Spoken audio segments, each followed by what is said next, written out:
Hello and welcome, I'm your host Elizibar, and it is time for Reads of the Week. I don't even know if anybody watches these, but I guess I should look and find out. So what do we got? What do we got? Well, we got a whole big handful. Wait a minute, what? That shouldn't be in here. A whole big handful of books, completely disorganized. Also, I really love that piece of art. I think it's just wonderful. That's an aside though, because that's the comic shop news, and it doesn't count. We'll just fling that out of here. There we go. So what do we got? What's the worst book of the week? What is the absolute worst book of the week? Man, it's hard to pick. Like, I have some candidates here. I got, like, that. That was trash. That was trash all the way through. It's so bad. Oh, hey, this shouldn't even be in here because I've already read this and did a review of it like a month ago or something. So let's just get that out of the way. That should just be over here to put away later. Sorry. There's some absolute garbage, as they say. Got that. There's competition. Got that. Finally, we got that. Like this is the bottom three, the ones that I'm kind of like, completely and entirely about.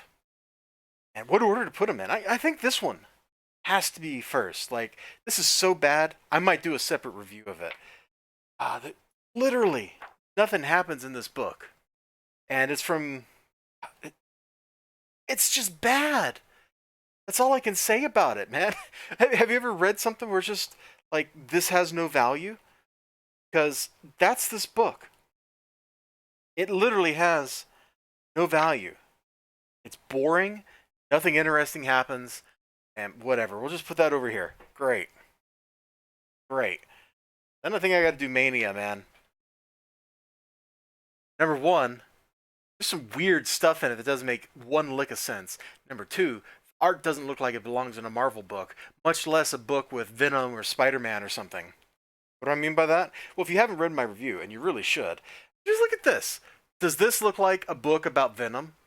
The answer is no. No, it doesn't. What's with this stupid little, like, box around the inside middle of the panel? It makes no sense.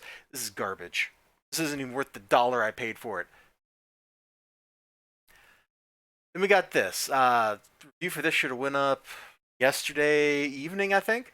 And it's a pretty book. 3 out of the 4 stories have nice art. I really like this first page. You open this up, and this is a great first page to see. There's so much action on it. Diana's in a great pose. Jonah Hex has got 2 pistols. Like, it's awesome. The Justice League story also looks great. I love this art in here, but it does open up with the really squicky and then you've got just lots of stuff no one cares about going on in it at all. No one cares. And the Wonder Woman story in the Wonder Woman book is the Aquaman story is the best story. Let that set in. Let that set in. So these are Then we get to like okay tier, and there's this like issue of Uncanny X-Men. It's okay. I didn't really care for it, but it wasn't bad. I got these 2 Justice League of America Trinity War issues. They were okay. I don't really have anything to say about them. Like, they're just kind of nondescript. It's like stuff happens, and I don't know who's doing it or why, but sometimes it's pretty.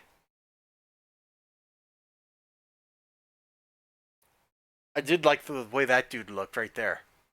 I thought he looked awesome. So yeah, you got those there. They're just like, they're present. Kind of same thing here. New 52, issue number 2, man. I forgot how much the New 52 kind of sucked when it started. It's not actually particularly good. So let's just put that over there. And then I like the art in this, but I didn't really care for anything else about it. Oh my god, I'm trying to open up to like a double page spread, but everything I open up to... Oh, there we go. Yeah.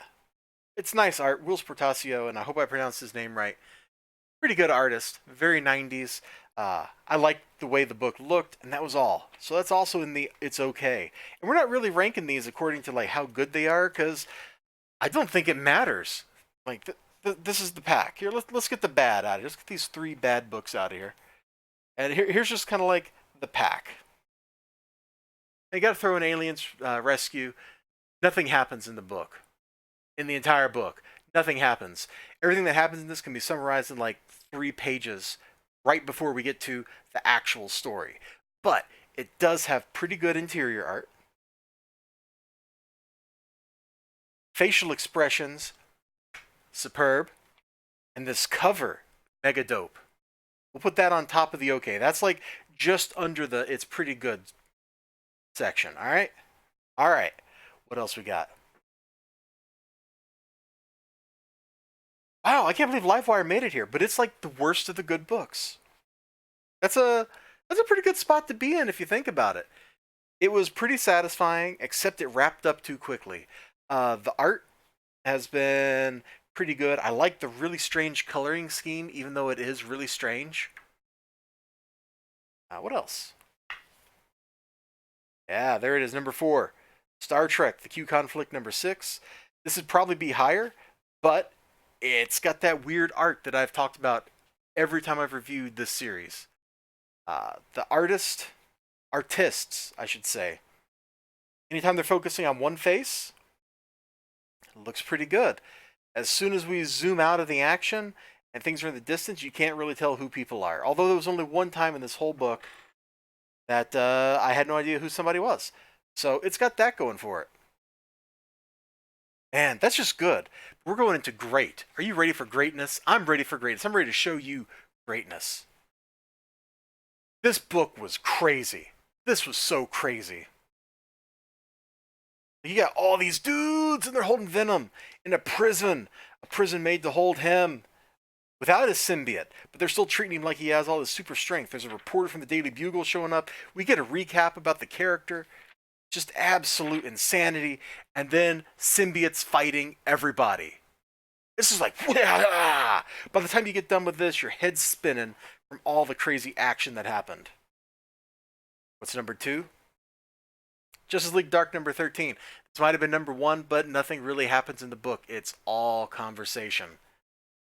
Because they're wrapping up one story. Like, man, I'm trying to open this, and every time I flip it open, it's opening right up to an ad. They do that intentionally, I'm sure. The art's great. The tension and the dialogue are great. I wish there was a little something else, a little more oomph to the book than there is, but there's not. Which leaves number 1. Book of the week. Book of the week. Maybe book of the month. Right here. Batman White Knight. Curse of the White Knight, number 1. So good. It's got me so hyped for the rest of this series. I can't wait to see it, to read it, to exist in the same universe as this completed series. That's how good it is. I don't even have to read it if I don't want to.